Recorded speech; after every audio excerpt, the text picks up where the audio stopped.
لونگ کے متعلق روایتوں میں یہ آیا ہے کہ حضرت آدم علیہ السلام کو جب اللہ نے زمین پہ اتارا تو آپ ہندوستان کی سرزمین پر قدم رکھتے ہیں، تو جو پتے آپ لے کر کے جنت سے آئے تھے اس کا سب سے پہلا اثر اگر کسی زمین پر پڑا ہے تو وہ ہندوستان کی سرزمین پر پڑا ہے۔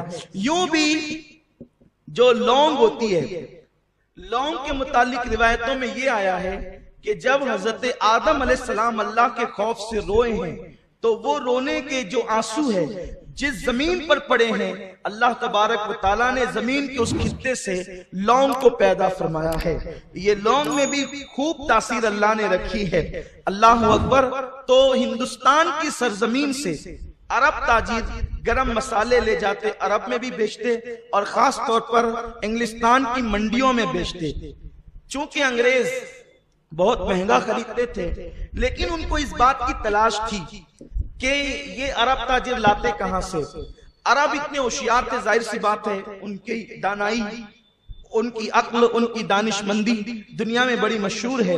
انہوں نے انگریزوں سے اس راز کو مکمل چھپا کر کے رکھا۔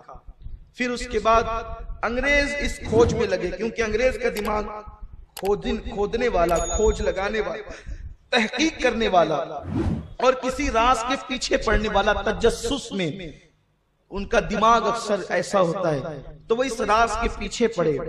جب وہ اس راز کے پیچھے پڑے تو ان لوگوں نے بہت سارے جو جہاز مال لے کر کے جاتے ہیں ان کی لوٹ مار شروع کی۔ تو اکثر کالی مرچ اور دال چینی اور گرم مسالوں کے جہاز ہندوستان کے آس پاس کے ساحلوں پر یا ہندوستان سے جو مال جا رہا تھا ان کشتیوں کے اندر یہ مال پایا گیا۔